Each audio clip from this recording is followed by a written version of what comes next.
In Teton Canyon, just east of Driggs, Idaho, is a nice little technical Nordic ski. For a long time, we only had an out and back sheep bridge trail. In the summer of 2024, they added a few new bridges so you can connect Sheep Bridge with Northside Trail for a nice 6-mile loop. This loop offers 9 bridges and several amazing views. Near the trailhead, it's a little busy, but once you get about a mile away, you'll have the whole trail to yourself. All right, today we're going to do a challenging cross-country ski over Trail Creek and Sheep Creek. So we start from the parking lot, and we have this little bridge, which is our first bridge of 9 to go over. And then immediately, we're going to get to a decision point. Are we going to go clockwise or counterclockwise? So here's our trail fork, and the north side path goes to the left and the Sheep Bridge trail goes to the right. I think we're going to go to the right. So after about 100 yards of crossing the meadow, we have our first challenge, which is descending down to the bridge itself. Now we have a lot of fresh powder here, but normally this is really compact because there's so much foot traffic. So I'm going to have no trouble just skiing down it. But I suspect when there's really compact, you're going to have to boot that a little bit here. Okay, ready for the second part? Did you already pass the first time? Yeah. Hello. A little out of control. Here I come. Woo. Hey, that wasn't so bad. And we get to the Sheep Bridge. Bridge number 2 of the day, of 9.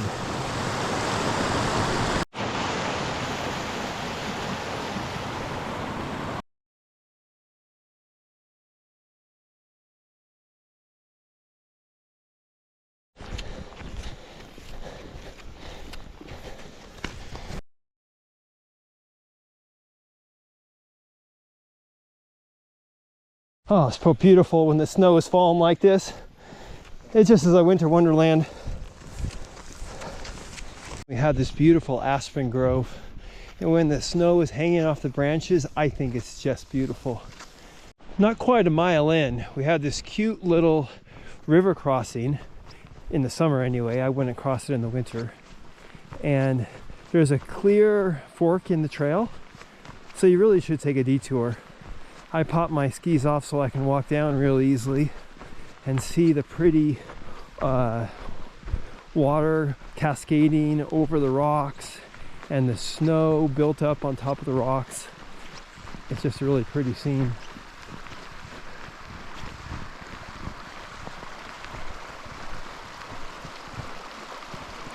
There we go.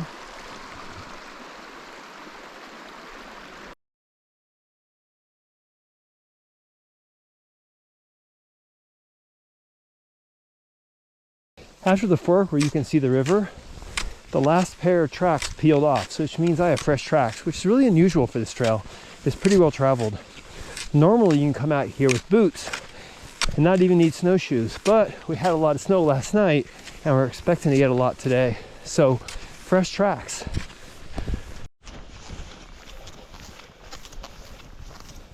A pretty meadow about a mile in. Sometimes there's a snow shelter built over there. Part right here is probably the most technical part of the entire ski. There's a little bit of ups and downs and turns.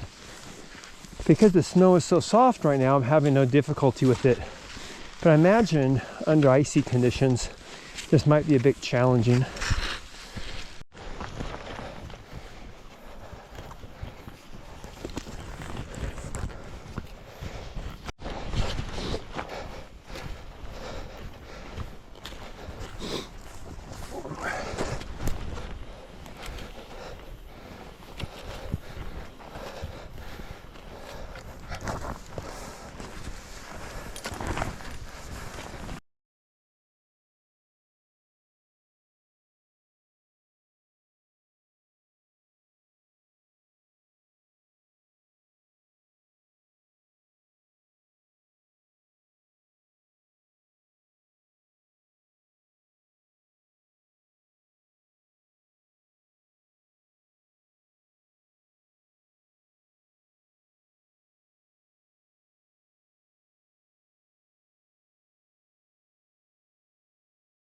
And with that, that's pretty much the end of the hilly and twisty stuff for a while. So what happens is the Teton River gets really close to the hillside, so the trail has to kind of go up on the hill a little bit. So that's why we're so twisty and so hilly. Now here, the river kind of moves off in that direction. So now we're gonna have a collection of meadows, which can be really pretty because it gives you views of the Tetons, well, when it's not cloudy and snowy like it is today.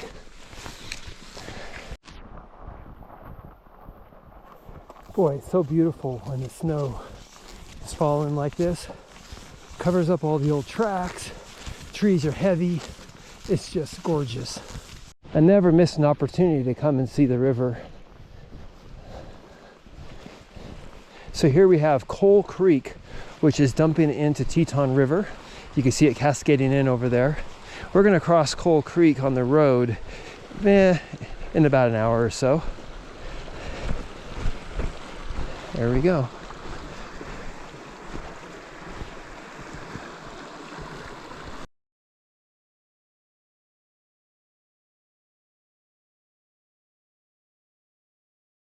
As we approach the end of the sheep bridge portion of our trail, we get to this cute little confluence between two creeks.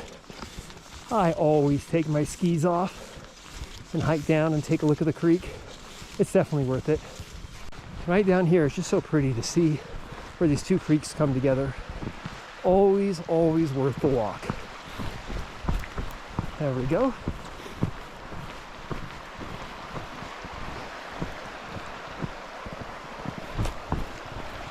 The bigger one is on the left here. That's Teton Creek. I don't know the name of this little guy.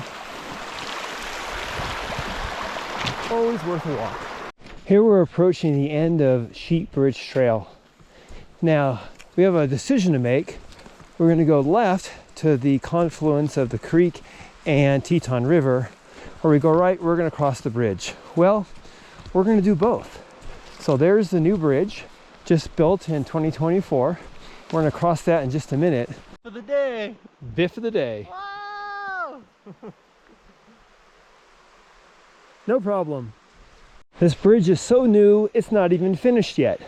So you don't have the ramp leading up to it. So we gotta climb up and get over to the other side. We have to climb down the other side as well.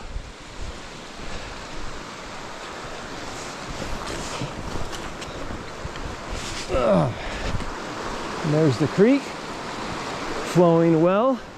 And we were just right over there a second ago. And then we just pop down the other side. And here we go out the other side. We have a nice little cut that was made out here. I wonder how they're going to finish this next summer.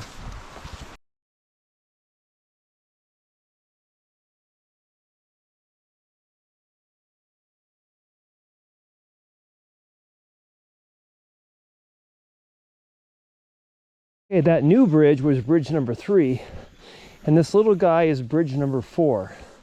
Also, probably too steep to cross-country ski up or down, so I'm just going to clip out and walk up.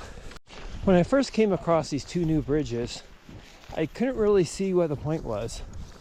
But then I discovered these new bear boxes, and there's actually a road leading up to it. It all kind of came together. I think the Forest Service is trying to develop this area here to maybe take pressure off some of the more overused areas. I don't know, but I'm glad they put the trail in. Not too far from the first campsite, we get really close to the river, and we can see how the snow has kind of fallen on top of the river, making these little snow bridges. Isn't that so cool?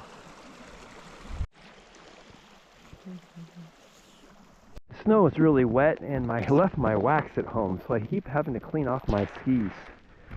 And you can see how they built a road through here with it's raised and level above the trees and marsh below it. Clearly a lot of effort went in to expose those new campsites.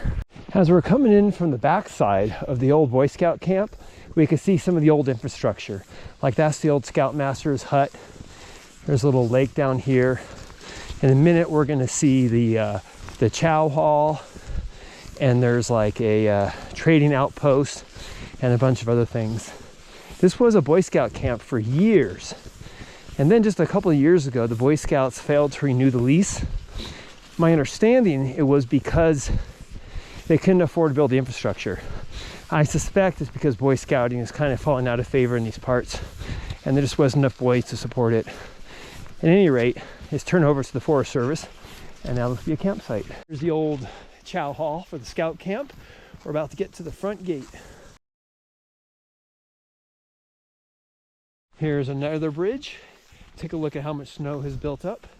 You can see the water poking through a little bit there, but mostly it's frozen up here. So here we are at the end of the Scout Camp edition. Now we're going to be on the road for about a mile, but it's nicely groomed, and we'll find another trail.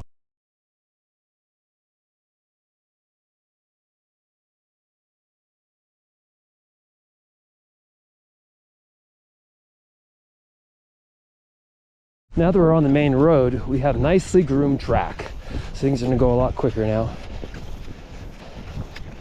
I added an extra about half a mile by doing this loop by the rendezvous campsite. I'm going to keep on going. And then right here, we have another bridge. This is Coal Creek. Coal Creek, and it's flowing. We saw it coming in earlier, and this is where it crosses the road. See this little fence line along the edge of the road. This is for a rendezvous campground. And if you're heading the other way, it's a good sign that you start looking for the turn if you want to go into the campground or cut into the scout camp. At the speed limit sign, we're getting ready to turn left to pick up the second trail. Now there's two trails. The first one is a short one that goes just to the campsite. That's not where you want to go. You see this false trail? That just goes to a campsite. It's a dead end. We want to go just a little bit further.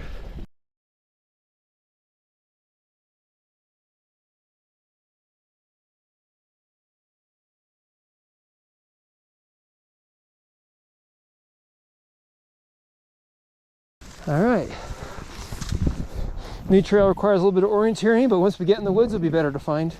All right, into the woods we go again. Soon we'll be at the next set of bridges. So pretty in the trees. Bridge number 7. There we go. Like a winter wonderland, isn't it? I love it.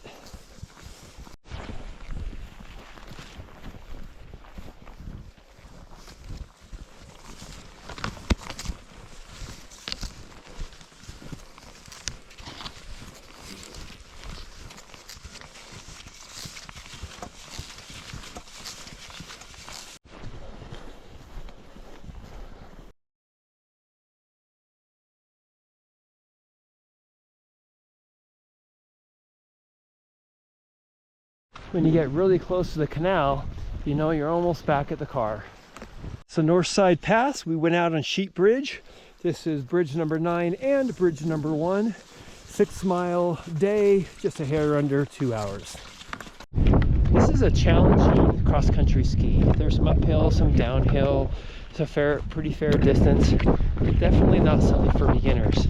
But if you're looking for a little more adventure, it's beautiful.